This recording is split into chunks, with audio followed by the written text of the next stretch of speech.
Good morning, everybody. It's Jeff Goldberg for the Sales Pro Network. It is Happy Halloween, Friday, October 31st.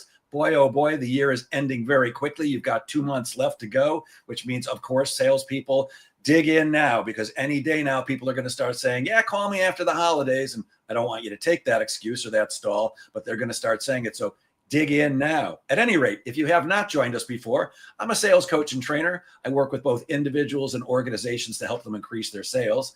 And if you have joined us before, you know that every Friday at 10 a.m. Eastern, I either do a live training or a live interview with somebody who can add value to the profession of sales. And today is no exception, my friends. Today's guest is a stress fluency and emotional intelligence coach. She helps professionals, this is fascinating, she helps professionals rewire the patterns that drive stress and exhaustion so they can lead, create, and live with energy, clarity, and authentic presence. I definitely want to know about that. She says, and I want to know about this too, she says you can turn stress from a liability into a competitive advantage. Let's find out about that. Welcome, Nicole Hope Sylvester. Good morning, Nicole. Good morning. Thank you for having me. I'm excited to be here. Oh, I'm excited to hear from you, because I definitely want to know how to turn stress from a liability into a competitive advantage, even though I say all the time I'm not a stressed guy, but I'm betting you're going to probably tell me I am. At any rate, before I get to the 1,000,001 questions that I have for you, could you maybe give us the 2 to 3 minute version of your background? What brought you into this career? Yes, absolutely. So my background, interestingly, is first grade teacher. So, That sounds stressful. Yeah, right. It really is stressful. So just be really kind to your teachers, friends. Yeah. So my background is in first grade teaching and actually studying human development, which is how huge piece of how I landed here. Then I moved into fitness instruction and finally into emotional intelligence coaching, and put that all together as a working mom who then got really stressed out. And yeah, knew all the things that were going on and didn't know how to put them all together. And due to just I'm sure people can actually relate to this, due to the fact that I really literally got so burnt out that I got really, really sick. I was forced into trying to figure out how to navigate all the different elements of my life, as well as understand faster ways to heal and to stay healthy and energized and focused and capable. And so therein lies understanding stress and what I call stress fluency, which I'm sure you'll ask. It's actually just stress fluency is just understanding what's happening in the body, paying attention to it. It's really self-awareness. And I would offer that these days we are not. We do not pay attention. And did I read that at one point you were so stressed and exhausted that you had your kids in the car and you actually fell asleep at a red light? I did. I fell asleep at a red light. I was driving them. One was very little. I picked the other one up at preschool, and we were driving, and I could hardly stay awake at that point, and I literally just fell asleep at the light. And there were times where I'd get them home and pray they would take naps. And I know this sounds dramatic. I would like army crawl to my bed just to see if I could recover enough to get through the rest of the day. It was wild. Like, I kind of look back at that and I'm like, wow, you let that go way too long. I get it. So you teach stress fluency, and you briefly mentioned it. How do you define stress? What is stress, and what is well, you said stress fluency is being mindful, but what is stress? And why does that matter for today's professionals?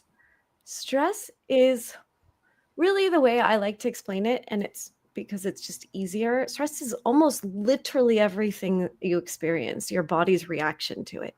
Our body reacts to every piece of life, good or bad. So there's positive stress as well as negative stress. Depending on how you want to look at it, but our body's job, the nervous system, is really to pay attention to all things all the time to stay alive. So it's very primal. So if we look at it from that lens, then behind the scenes, behind what we're paying attention to, is a system that is constantly on alert, right? We call it the nervous system, which I think is funny because it's very nervous. It's always trying to figure out what's up, what's the next thing I have to be aware of. And thus it's always giving the mind data of what to do, how to feel, and ways to communicate with us. So I sometimes imagine it'd be much easier to live our lives if there was like a little ticker tape that would come out like somewhere. Like I always picture for some reason on the side of the knee, and it's just all, hey, you need to be doing this because of this, and da da da da da, because the body is constantly trying to talk to us. So stress is just the body navigating and negotiating with whatever circumstance we find ourselves in. So it sounds like stress is a normal part of life. Yes. Yes, All it right. is. So if that's the case, and I think I heard you say stress is not always negative. When I think of the word stress, I think, oh, that's bad. That's a bad thing. And the other thing that popped into my head is, in recent years, and especially I think right now, we're living in a country that both sides of the aisle are constantly stressed because they both hate each other. They both blame each other for everything. Is that affecting us as a country and each person individually? I mean, it's not just in the brain, right? It's not. We are a brain and a body, and I think we forget it. And so you're correct. I would offer actually post-COVID, no one has relaxed. And the interesting thing to know about stress or the nervous system is that it's learning and trying to always be prepared, meaning that the more stress that we encounter, the more regular or habituated our body gets to feeling stress. So we start here, we're like, this is normal stress down low at the bottom. And this is actually where our body's supposed to be. We get a little, something happens kind of big. Our kid runs across the street. We chase them down. We come back, our bodies relax again. And that's how it's supposed to go. The more consistent or chronic like stress that we experience, the body starts to not come back down. And it says, well, it's probably better if we're a little more vigilant. And then another thing happens, and it's like, oh, we probably should be even more vigilant. And then another thing happens. We really should probably pay attention all the time. And then you start having people who can't sleep at night. Well, why? Because the body is thinking, well, something's going to happen at any moment. This is what we've learned. We know things are happening all the time. And especially because we have access to so much information, the news and social media, et cetera, that things really are kind of happening all the time. And the body doesn't know what to filter out. And so if something was going to happen all the time, would you fall asleep? No, you have to be ready. And people are like, oh, I can't sleep. I'm like, because your body doesn't think it's safe to fall asleep. Wow. Got it. So why do so many of us ignore stress? Because it's uncomfortable. Like a whole side piece. I know people talk about dopamine and stuff, but I'm trying to think of the easiest way to say it. Truthfully, our bodies were designed to live out in the woods and experience levels of discomfort because it would drive us to make us go look for more food or shelter or water and things like that. So our bodies are actually more hardwired to want to live in a stasis of slight discomfort. And now, these days, we've kind of, including myself, like, we don't want to be uncomfortable. I was actually thinking about it when I was driving here. I'm like, I'm going to turn the heater up right to where I want it to be so it's comfortable. And if it was too hot, I would turn it right back down to that same location. We love to feel comfortable, and stress is actually a bunch of data that the body's giving us to make us take action. And so it has to be uncomfortable, because if it's more comfortable, we take action. The problem is these days our actions are to ignore it. Our actions are, well, if I distract myself over here, then I won't feel what's happening inside me. And we are getting more and more disconnected from the body. And correlationally, we're getting more and more disease and more unhappy and more angry and all these things, because we're not actually addressing the needs of the body. We're distracting ourselves from that information. So instead of addressing the need, that we're watching TikTok videos for 4 hours, or smoking weed, or drinking, or doing something to numb ourselves. Yes. Correct. Yes, exactly. And one of the things I do is I go to people's websites and their LinkedIn feeds, and I'm always interested in what people post. And on your website, I believe it says and I want to know what you mean by this. The mindset is the map, but the body is the spark plug. I started thinking about it. Okay, mindset is. I said I need some education on this. What does that mean? Mindset is the map, but the body is the spark plug. Well, without our body, the mind doesn't really matter. That's really how I think it's so fascinating, is that every time we want to fix something in our lives, we try to think our way out of it and manipulate something external to us. And frankly, I don't want to use a bunch of words that people don't understand. I just call it the human operating system. And ultimately, everything starts in the body. How our emotions and the sensations in our body, how we feel physically, all of that. And yet, when we want to feel better or do something, we think it's a brain thing first, and it is a body thing first. It's a nervous system thing first, because ultimately, and this is where you can get into anxiety and depression, but if the body has decided that it doesn't trust you to take good care of it anymore, then it's just like, cool, we'll do our own thing. And that's where people start getting into hyper anxiety. Oh, well, I'm going to think differently about a situation. And everybody's like, I don't really care what you think, because you don't make good choices to get us feeling calm and safe. And we're just going to keep you anxious all the time.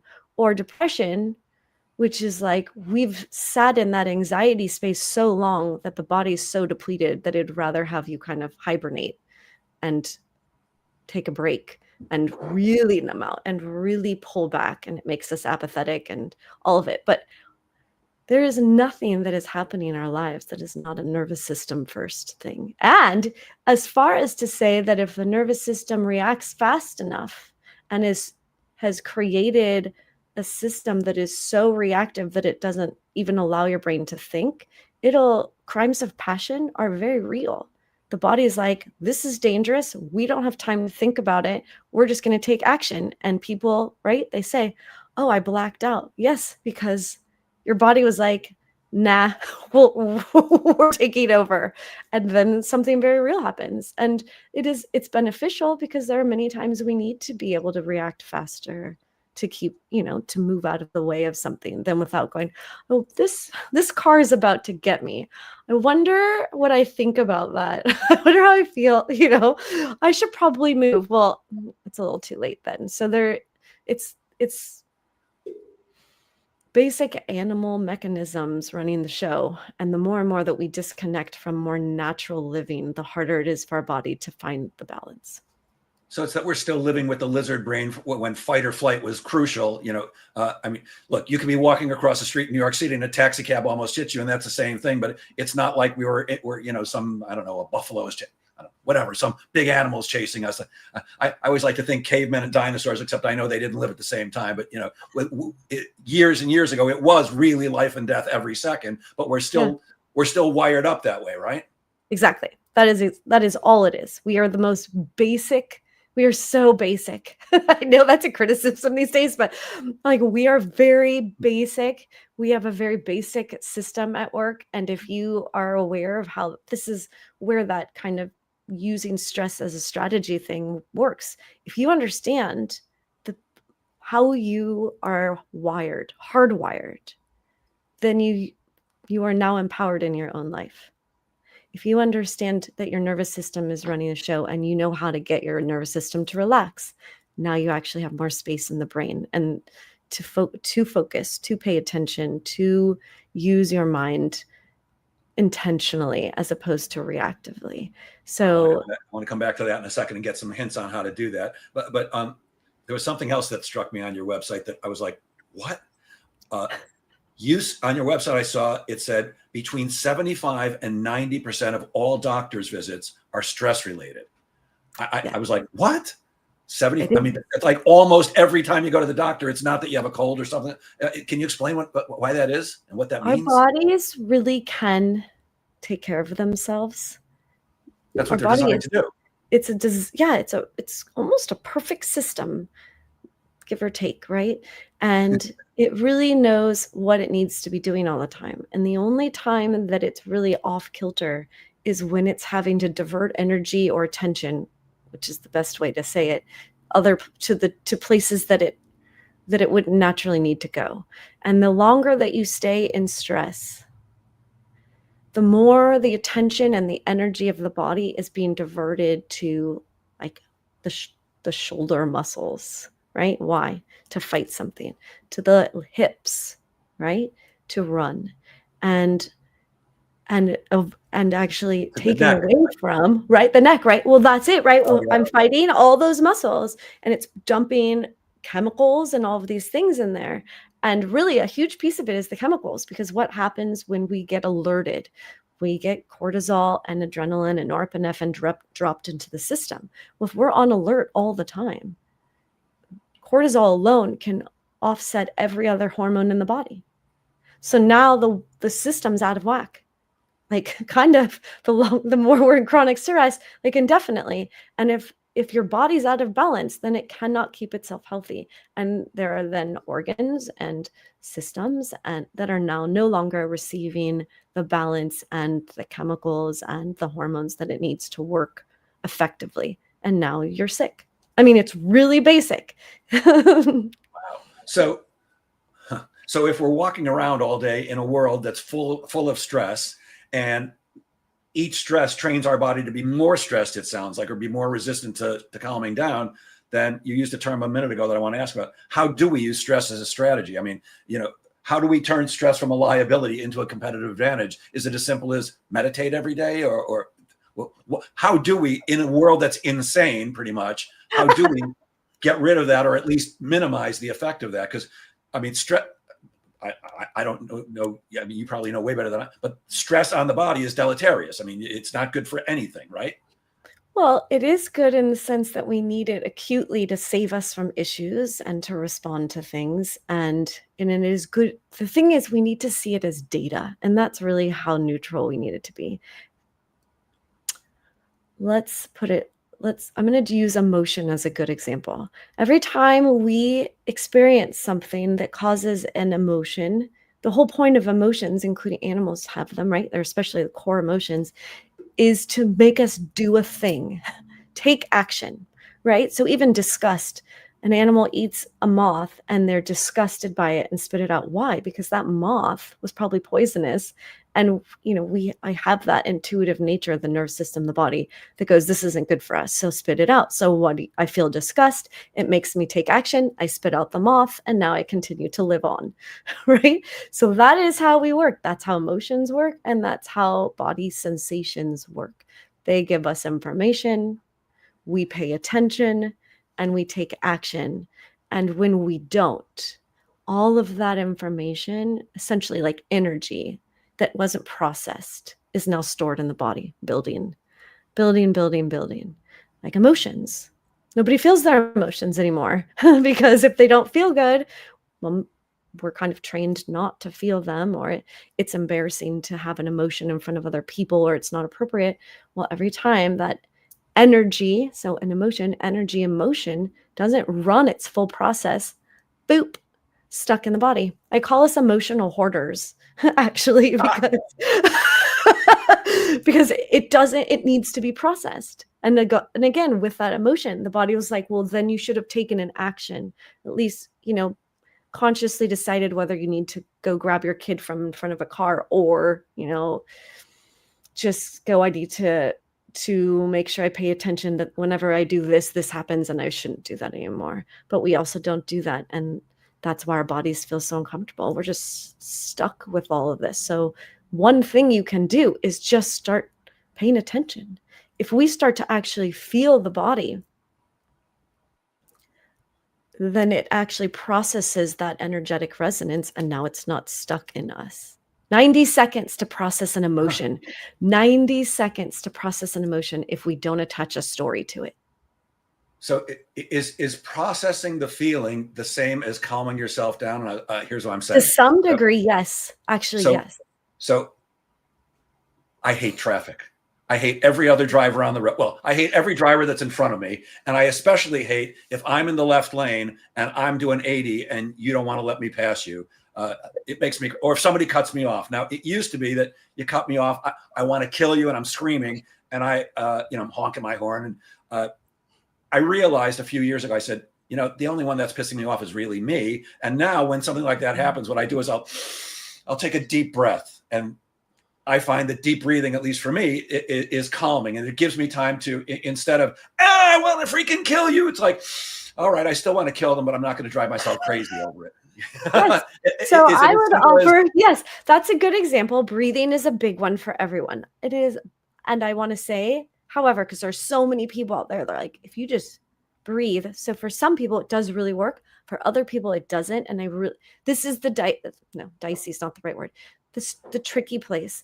What can be relaxing for one person can be activating, aka triggering, for another person based on our experiences. So you have to get curious. There's some space of trial and error, but mostly for most people, a deep breath matters. And I would add, then feel the anger that comes up and go, it doesn't really have anything to do with this car.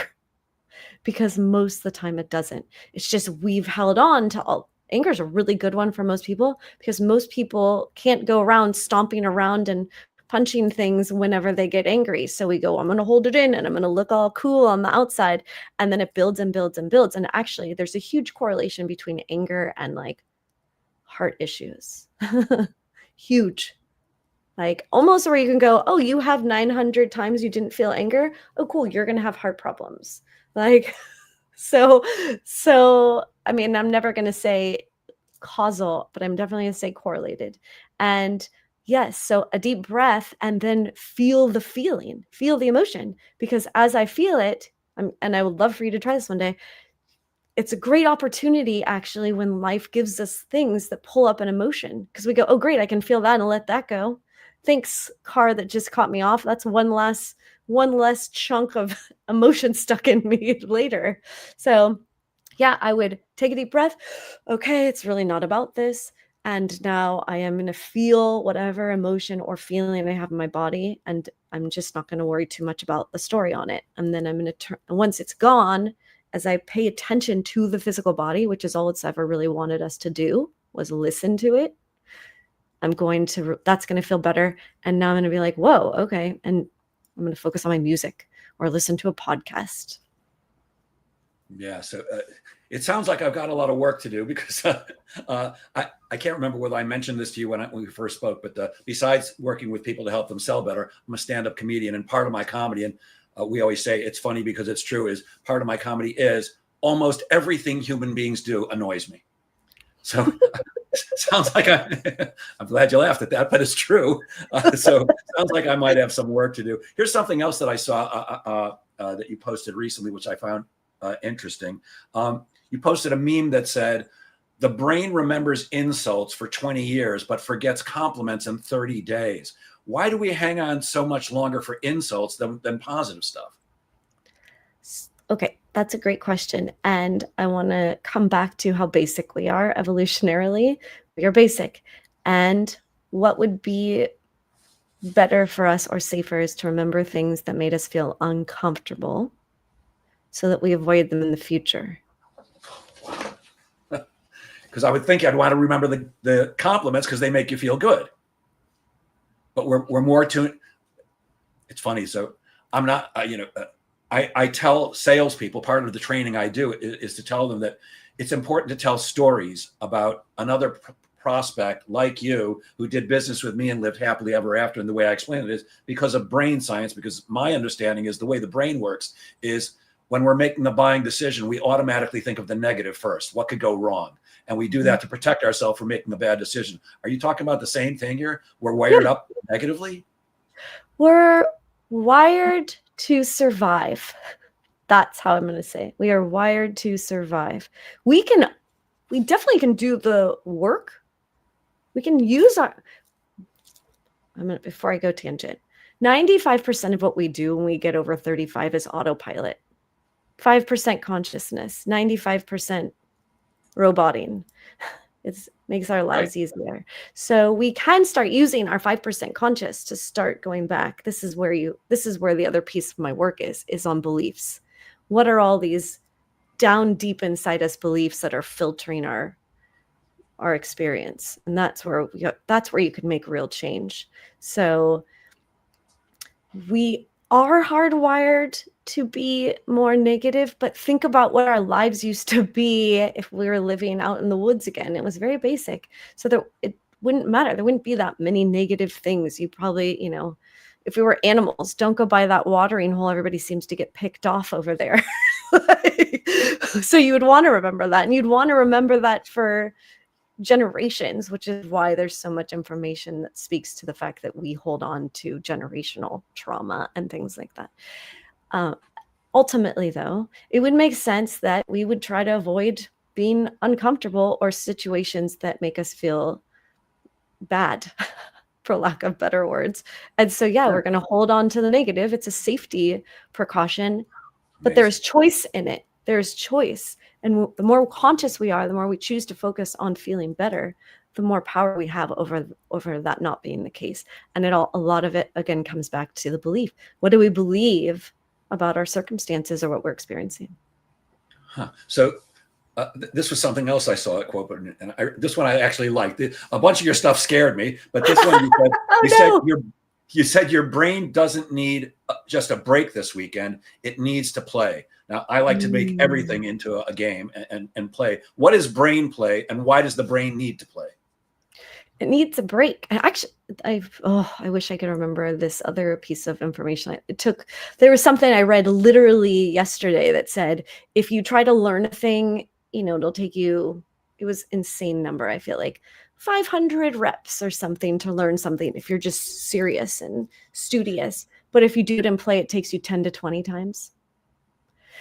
It's a way for your brain to just be more relaxed. Play actually relaxes the body. I mean, think about, I'm always going to come back to animals. What do animals naturally do? Little cubs, they're rolling around and playing all the time. And adult animals do too. They're not serious all the time. We are these human versions of us right now are very serious. Everything's a thing. Everything, like, we're so angry and studious and serious about the next thing we have to be mad about, or whatever. And it from a nervous system level, we're dumping a bunch of cortisol into our bodies. We're holding on to a lot of pain. And part 2 of that is then our body's just not in a natural flow. What is play? Play is a flow state. Flow matters. And flow is just the body coming back to that authentic, natural, organs are working right, blood is flowing right, my brain is dumping the right kind of chemicals into it, I feel interested, I'm authentic.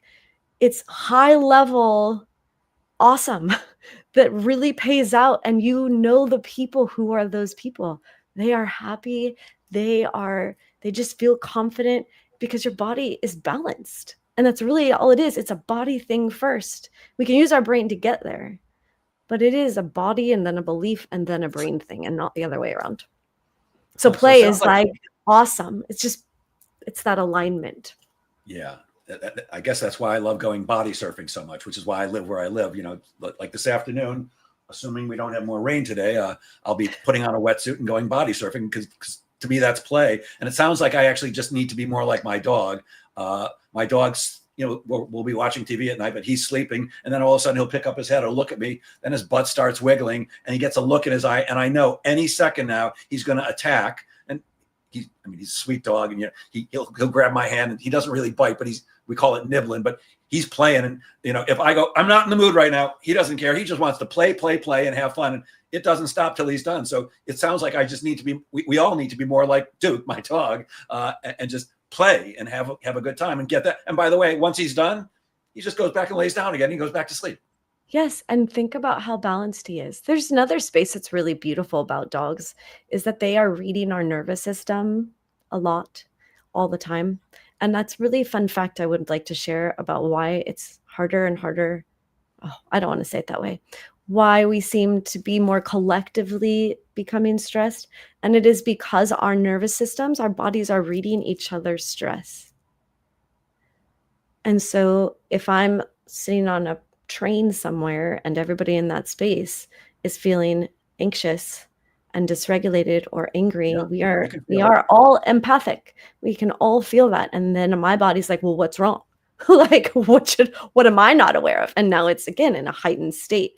So So it's like when you walk up to somebody, you go, "Are you okay?" Without even talking to them, because you can just feel it. That is exactly what it is. So dogs feel it. So probably half the time he's coming to play with you, it's because he thinks you need some play. Well, typically I'm just laying back on the couch and watching TV, so I don't know why he thinks I want to play, but Well, okay. maybe that. I don't know. I actually But they can read. They can read us. see, and I actually think of myself as a not very stressed person. I mean, if there's a scale of 1 to 100, I'm a pretty relaxed guy, and I meditate, and I do go to the beach and stuff like that. But I guess it's possible that I'm ignoring stress that actually is in my life as much as possible, because I don't want to. Politics drives me crazy, and it's overwhelming, and I don't want to deal with that stuff. So maybe I'm not processing it, and he's feeling that. So he says, "Jeff, it's time to play," even though you don't think you're stressed. Yes. Well, and part of that, again, that nervous system response is that was what kind of coming back to the beginning is there's a space where, even for myself, I don't even know that I've even gotten as calm and relaxed in my body consistently as I can, because we can feel what the edges are where we're overwhelmed. But again, the body can come back down to levels that just feel better. And we're like, oh, we're not stressed. But I'll give you an inside tip. If you're on the freeway and every time someone cuts you off, you get all angry, you got something stuck in there still. Because I'll tell you about that one. That Zen Buddha master who's been meditating for 7 hours every day for the last 6 years, he's just like, whatever. So you really can, and that's the biggest thing is my invitation to people everywhere is just to start getting curious. You have to know, I'm trying to raise awareness just so people understand what is actually happening in their body, why they do what they do. Because everything that we do, our body and mind believe is in service to ourselves. And that's a whole nother story. However, it's to stay alive. And so we have to get curious, and we don't, because we are never taught to ever pay attention. We're taught to try to manipulate our external world, to think our way out of problems. And when that doesn't work, we're Nicole army crawling to the bed because her body's breaking down. And I think that's happening more and more and more and more and more. So how can stress become a competitive advantage? I'm coming back to the beginning where how does that become an advantage? How do we turn it into an advantage? Because the calmest person in any situation has the most power. So, period.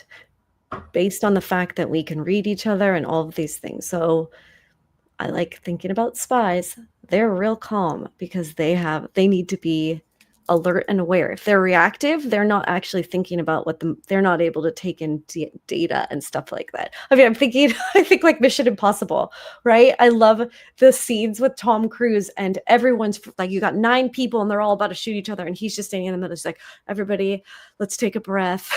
Like, let's calm down, da, da, da, da. It's one of the best scenes because in the background, he's chill. Going, it's not that his body doesn't know he needs to take action, but he also has space to take action. And the more our bodies are stressed out, our brains don't work anymore. That's why people have brain fog, That's why they can be ineffective at work. That's all these things, because when we're reactive state, literally energy is being cut off to the brain and being dumped into the body because we're animals. So you can't think right, period. So the calmest person in the room, who has the most regulated nervous system, has way more capacity than anybody else and can be reading everybody's body language. Really high level negotiators are reading your hand signals. But if your nervous system's dysregulated, you're doing a lot of things because your body's, and they're like, I can tell, I listen to a man go, I can tell if I'm going to win this massive negotiation based on how tight someone's fingers are, because our bodies are huge tells. And if we're not paying attention, then they're just giving it all away. See, this is right in line with my thinking because, there's psychological reasons why I don't like getting in arguments. My father was crazy and spent time in mental institutions and screamed and hollered. I'm a very calm guy. I don't like to get into I like to have a good discussion, but I don't like to argue. And my ex-wife loved to argue, and she would scream and holler. And I know that she would think, because the louder she would get, the quieter I would get, which I'm sure meant to her, he doesn't love me, otherwise he'd be arguing. But in my mind, if I'm out of my mind, how do I actually have that discussion with you? The calmer I am, the better I can have this discussion with you. Mm-hmm. It's true. It is 100% true. And fun facts for people. Our youth really does affect a lot of our nervous system because we can get stuck in higher states of stress really early on. Again, believing that that's a safer way to live based on our external. I'm not pointing fingers at parents because Lord knows I'm doing a lot of fixing for my own children at this moment from all of my anxiety and stress when they were younger. But our kids feel everything. And now as adults, we have to remember that we felt a lot and those experiences created beliefs, et cetera, et cetera. And it all comes back to who do we need to be to stay alive and how do we need to behave to stay alive?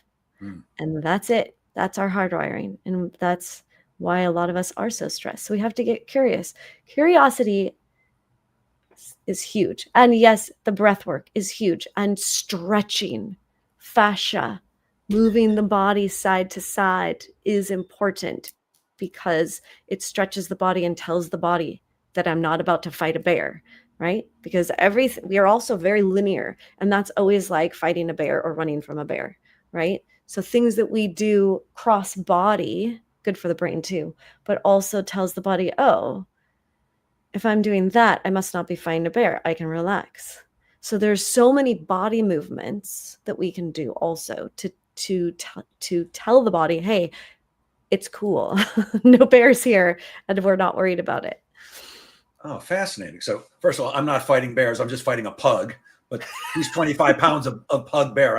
I'll tell you that. But I'm also, what you just said about the cross body thing is fascinating because I'm right now, I'm in the middle of a course by a guy named Jim Quick, Kwik. It's a memory thing. And it's brilliant. And he actually, in the first one, teaches you that there are a couple of exercises you should do before you do his program each day to get you into the right mode. And part of it is doing cross body stretches because he says it will open you up and improve your memory and blah, blah, blah. So amazing. What are some of the hidden patterns that you see in people who seem to be amazingly successful on the outside, but feel completely overwhelmed inside?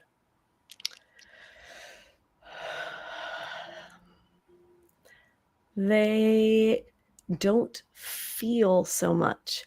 You can tell, I'll be like, how you feeling? Fine. How you doing? All right.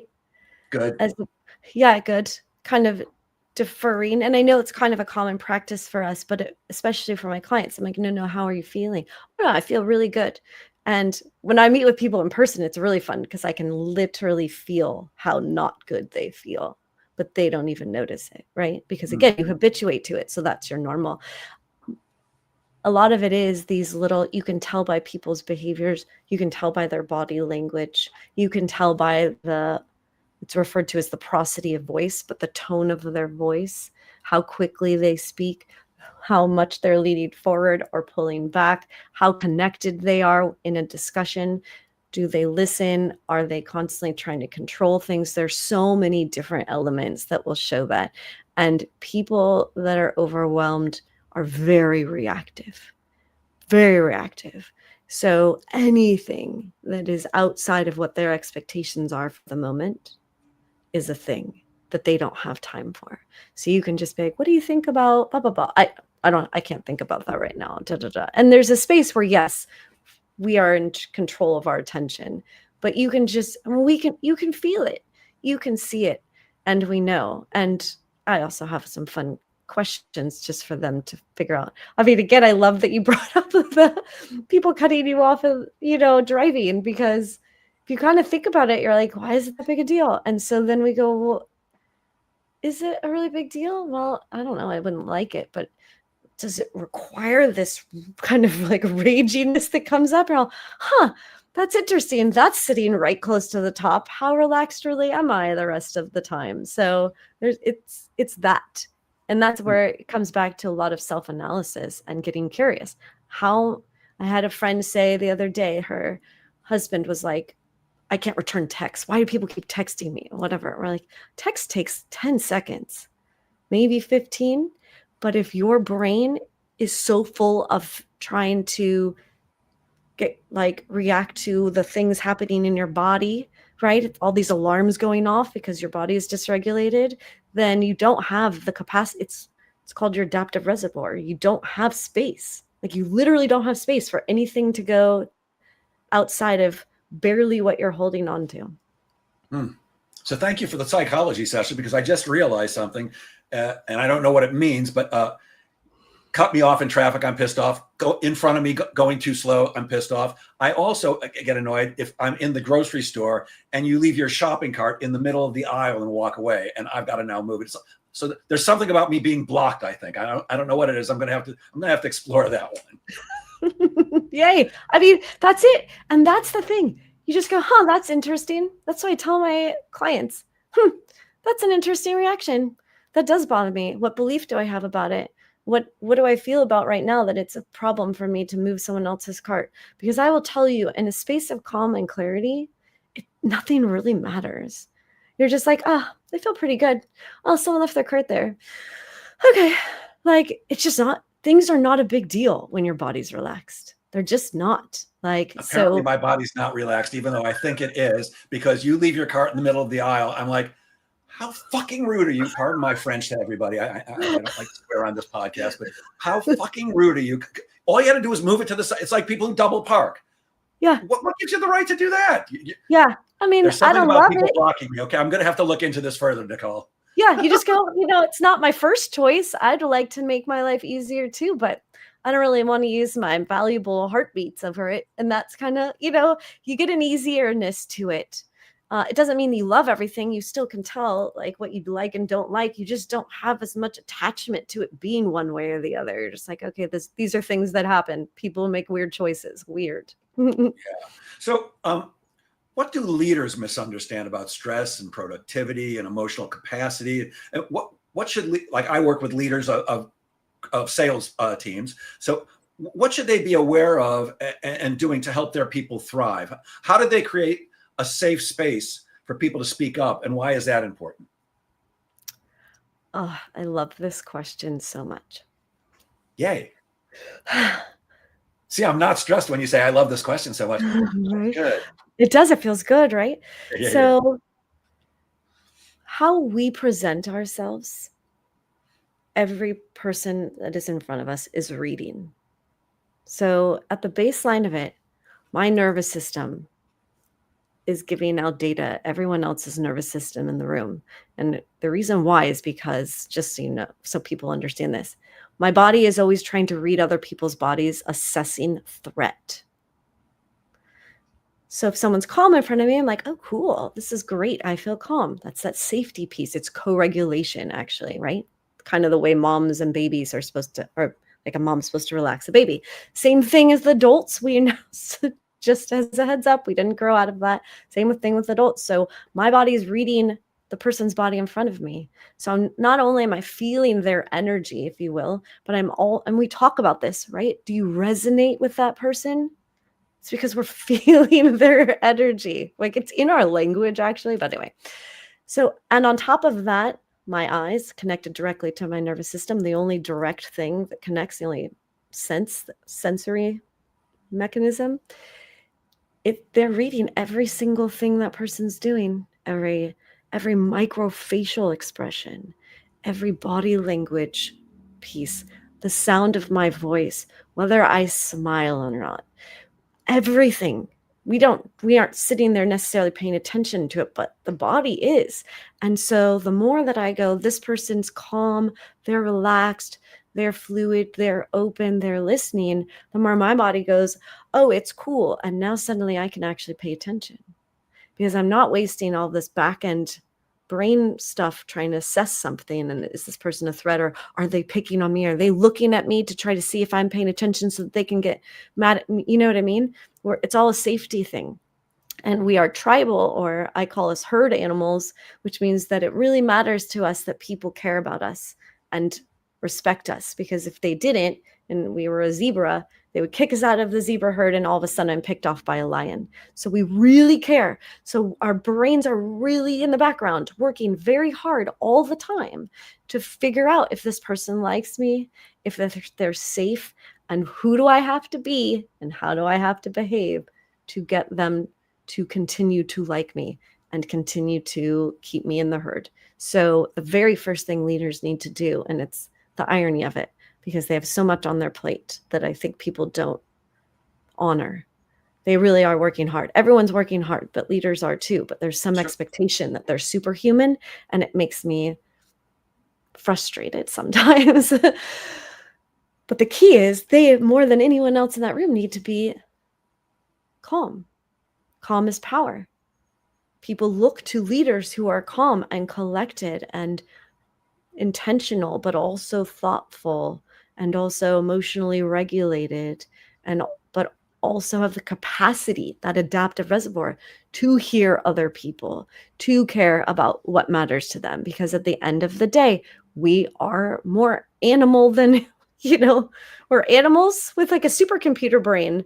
And so we have to address the body and the emotions really first, this kind of natural piece of us. And then we can go, okay, now let's think and innovate and all of this. But we have to set a tone, and that tone needs to be a very body regulated.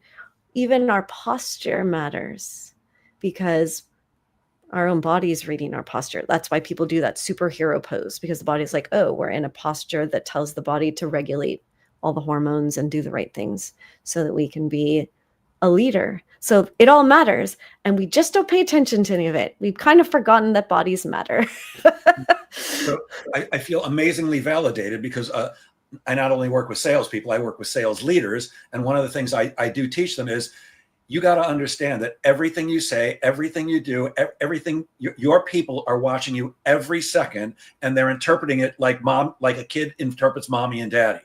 So Yes. if you're screaming into the phone because your car broke down and your mechanic's not getting it fixed, and somebody just walked in late for work and they walk by, they go, oh, he's pissed off at me.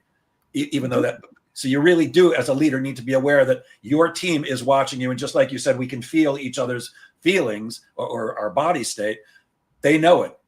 Yeah. That's amazing. It. And that's really all it is. Like, yes, other things matter, but ultimately we can't get people really worked up and then go say, hey, now go do really well. Because again, the more the body is worked up, the less the brain is actually working. And most work requires the brain to work.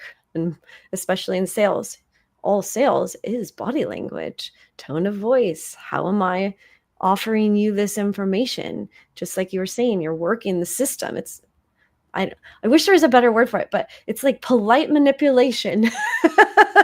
And that has to start with the body. Frankly, I think there's a good book that I've been trying to find. I haven't been able to find it because I can't remember the title, but it's like a con artist who wrote a book, because con artists are phenomenal at working with people, great leaders, because they understand that it's all about the body and how we talk, and even micro. I was listening to a woman who does human science, and she's always talking about this. And con artists, if someone's doing this, like, you need to do that to them, because look what just happened to your head.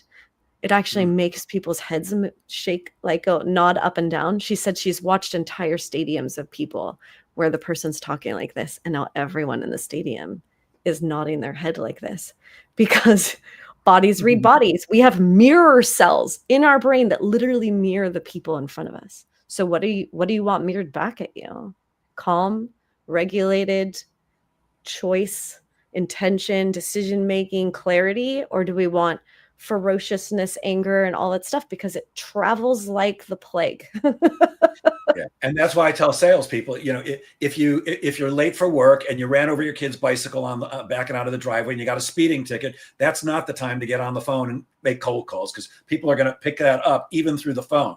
They're going to hear the stress in your body is going to come through in your voice, and they're going to know it. Now, your work blends science, body awareness, and personal choice. How does this approach differ from like a traditional wellness program? Well,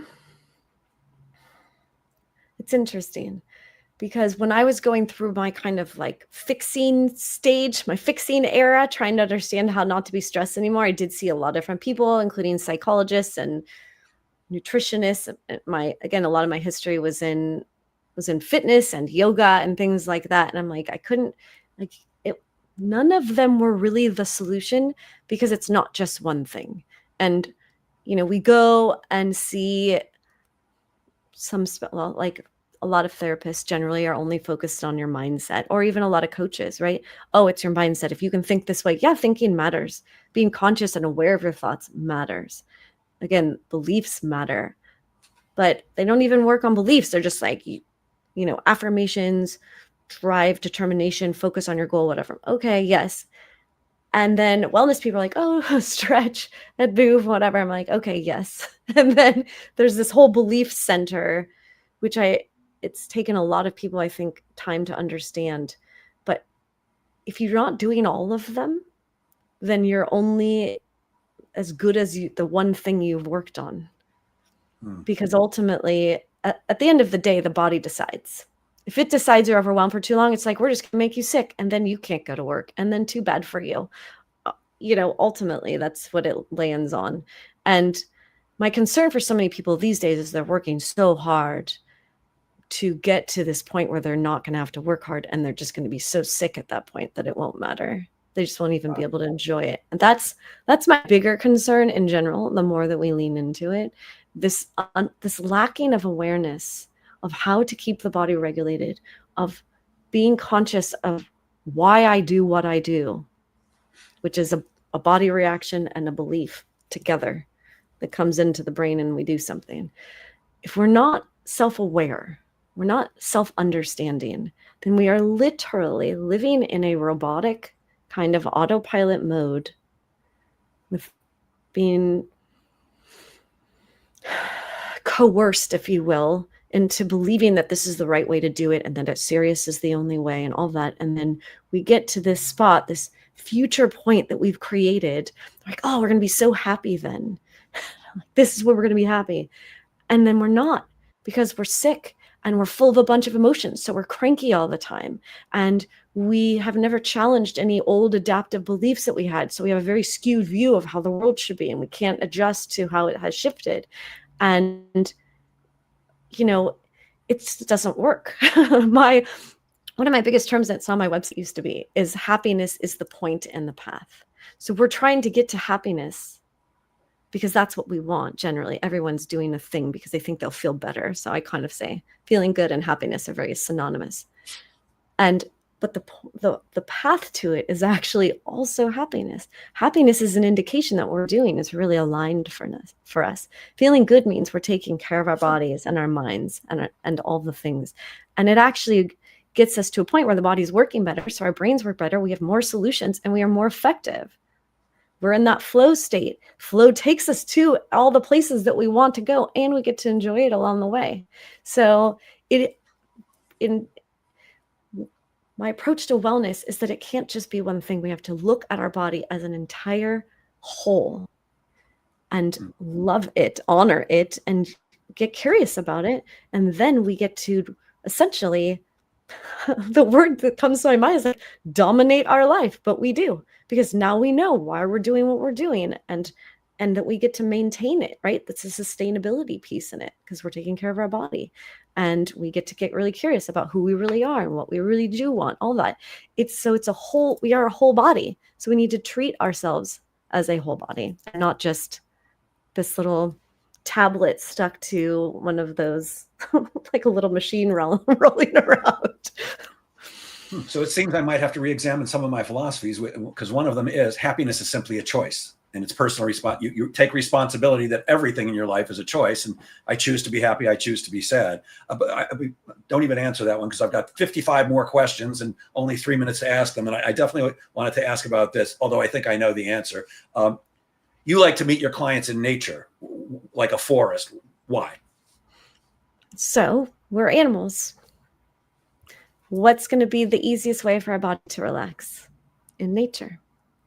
It's that simple. Again, that basicness, we're so basic, and our bodies are actually hardwired to relax in nature. There are entire countries that have created entire forests for just doing that. And they actually will monitor all of the biorhythms and things like that for coherence, meaning everything's working smoothly, because other countries are way ahead of us in recognizing the value of time spent in a natural environment that a human body was designed to be in.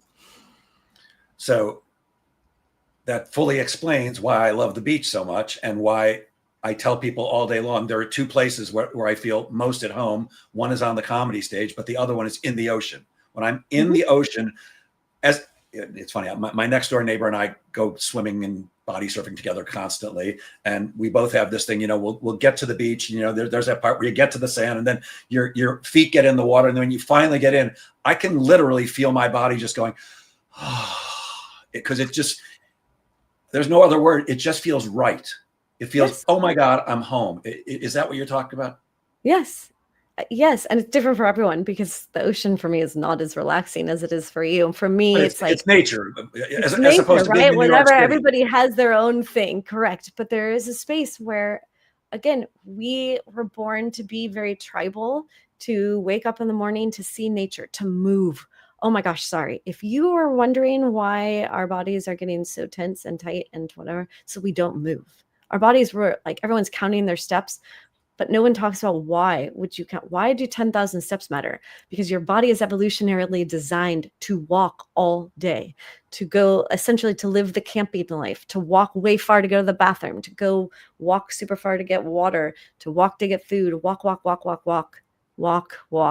all day. It is how we are evolutionarily designed. So it's a natural nervous system regulator. It's farther that we come from living like a tribal kind of life or hunter-gatherer lifestyle, the harder it is on the body to stay calm, because so much of what that was already like dancing and singing around the fire at nighttime. Super good for nervous system regulation. Humming, nervous system regulation. Dancing, that kind of twisting movement, nervous system regulation. So sometimes for my clients, I'm like, well, when you don't know what to do, think about like, what would a hunter-gatherer do? They would walk, they would sing, they would dance, they would breathe, they would drink water, they would eat protein and some nuts or something, some berries. That's it.